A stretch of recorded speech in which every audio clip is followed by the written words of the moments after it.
Hey everyone, I hope you are well. In today's video, we are going to see the 10 sorting algorithms. Think of them as digital organizers for information. Sorting is a big deal in computer land because it makes data super easy to use. In the next 10 minutes, we will unravel the secrets of 10 of these cool sorting tricks. But before starting, did you watch my previous video in which I talked about the 10 microservices design patterns? If you're new here, I am Hassan and I post tutorials on this channel. If you might be interested in watching those videos, consider subscribing to the channel. If you have any questions, comment now on this video. Let's start today's video without any further delay. The first one is bubble sort. The idea is simple. We iterate through an array, compare adjacent elements and swap them if they are in the wrong order. Our journey begins with the definition of the bubble sort function designed to take an array of integers as its parameter. Here we declare the function bubble sort, indicating that it won't return any value. It takes an array as its parameter, signaling that we intend to sort this array. In this line, we calculate the length of the array and assign it to the variable n, knowing the array's length is crucial for setting the boundaries of our sorting iterations. These lines encapsulate the core logic of a bubble sort. The outer loop for a statement controls the number of passes through the array. The inner loop compares adjacent elements, and if they are out of order, a swap is executed. The temporary variable temp is crucial for the swapping process, ensuring that the values are exchanged correctly. The second one is selection sort. The concept is simple. Divide the array into two regions, sorted and unsorted. Repeatedly select the smallest element from this unsorted region and swap it with the first element in that region. Our exploration begins with the declaration of the selection sort function crafted to take an array of integers as its parameter. In this line, we define the selection sort function, indicating that it won't return any value. It takes an array as its parameter,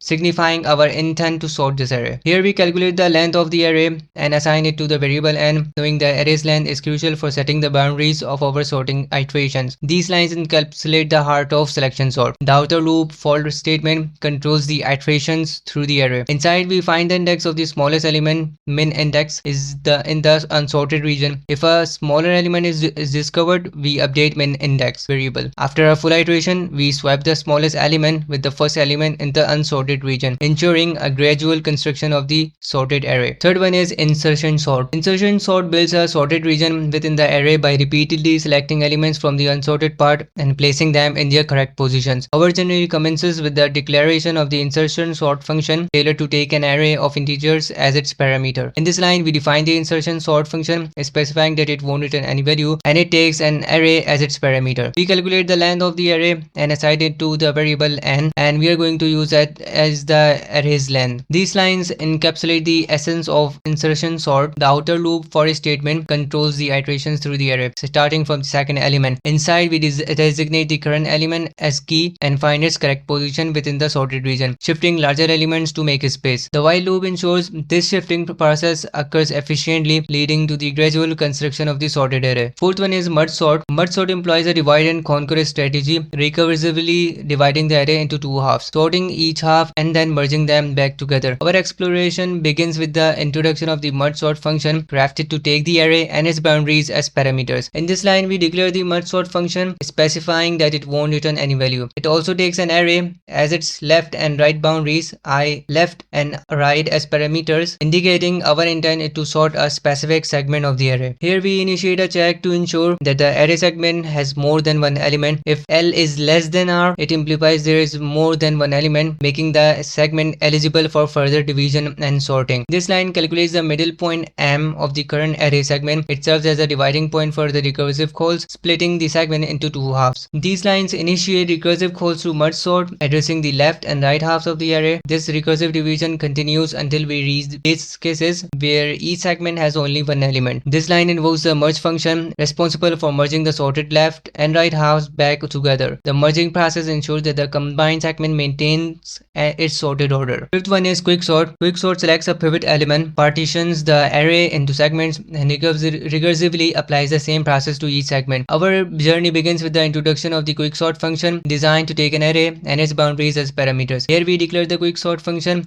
specifying that it won't return any value. The function takes the array, its lower and upper boundaries, low and high, as parameters, indicating our intent to sort a specific segment of the array. These lines initiate a base check, ensuring that a segment to be sorted has more than one element. If low is less than high, it implies there is more than one element, making the segment eligible for further partitioning and sorting. This line invokes the partition function, responsible for selecting a pivot and partitioning the array into two segments, elements smaller than pivot and elements larger than the pivot. The function returns the index pi where the pivot ends up. These lines trigger recursive calls to quicksort, addressing the left and right segments of the array. This recursive process continues until each segment contains only one element. Sixth one is heap sort. Heap sort does not sort like the usual suspects. It's got its own special way of organizing the party. Picture it as a magician making the biggest number disappear first. Here we initiate the heapify function, crucial for maintaining the heap property. It takes the array, its size n, and index I as parameters. In these lines, we set the initial value of the largest element as the root I and determine the left child's index. These lines compare the left child with the current largest element. If the left child is greater, we update the largest index accordingly. We calculate the index of the right child and perform a similar comparison. If the right child is larger than the current largest, we update the largest index. If the largest element is not the root, we swap the elements and recursively call heapify on the affected subtree. This ensures that the heap property is maintained throughout the process. Here we declare the heap sort function, indicating that it won't return any value. It takes the array as its parameter, signifying our intent to sort this array using the heap data structure. These lines initiate the process of creating a max heap. We start from the last non-leaf node and perform heapification to ensure that every subtree satisfies the heap property. In this segment, we repeatedly extract the minimum element from the heap, swap it with the last element, and then perform heapification on the reduced heap. Seventh one is shell sort. Shell sort does not follow the regular sorting script. It's got its own snazzy moves. Here we initiate the shell sort function, indicating that it won't return any value. This function is tailored to take the array as its parameter, marking the beginning of our shell sort journey. In these lines, we calculate the length of the array and initialize a variable gap to half of the array's length. The loop runs as long as gap is greater than 0, and each iteration gap is halved. This segment encapsulates the core logic of shell sort. The outer loop controls the gap, and the inner loop performs an insertion sort within each segment defined by the current gap. The temp variable holds the current element, and we shift elements to the appropriate positions with the segment. Eighth one is counting sort. Counting sort does not play by the usual rules. It's all about counting and organizing numbers in a clever way. Here we initialize the counting sort function, specifying that it won't return any value. The function is designed to take the array as its parameter, and then it will start the counting start function. In these lines, we calculate the length of the array and determine the maximum and minimum values within the array. This information is crucial for establishing the range of elements in our counting array. Here we determine the range of elements, create a new array count to store the count of each element, and then iterate to the original array, incrementing the count for each element in the count array. In this segment, we iterate to the count array, updating each element by adding the value of the preceding element. This step ensures that the count array now holds the cumulative count of elements up to each index. Here we create a new array output to store the sorted elements. We iterate to the original array in reverse order, placing each element in its sorted position in the output array and decrementing the count in the count array. Finally, we copy the sorted elements from the output array back to the original array, completing the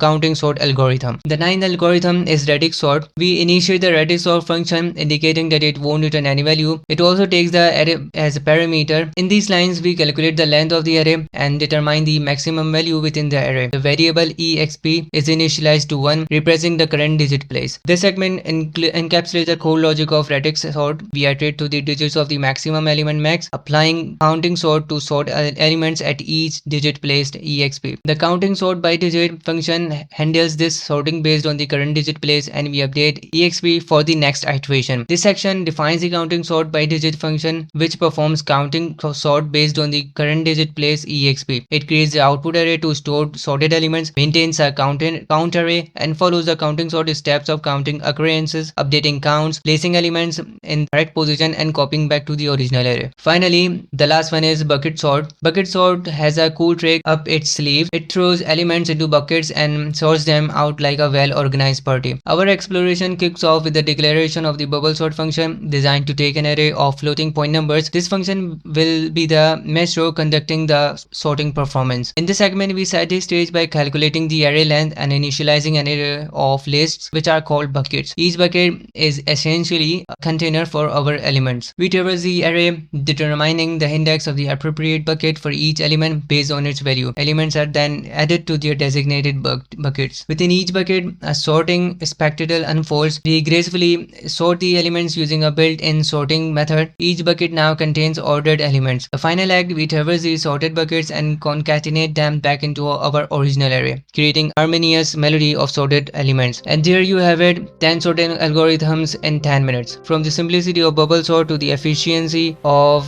bucket sort, each algorithm has its strengths and ideal use cases. Sorting is a crucial concept in the world of coding, influencing the performance of countless applications. If you like this video, click the subscribe button and don't forget to click the bell icon so you will be notified when I publish the next video. Thank you guys for watching.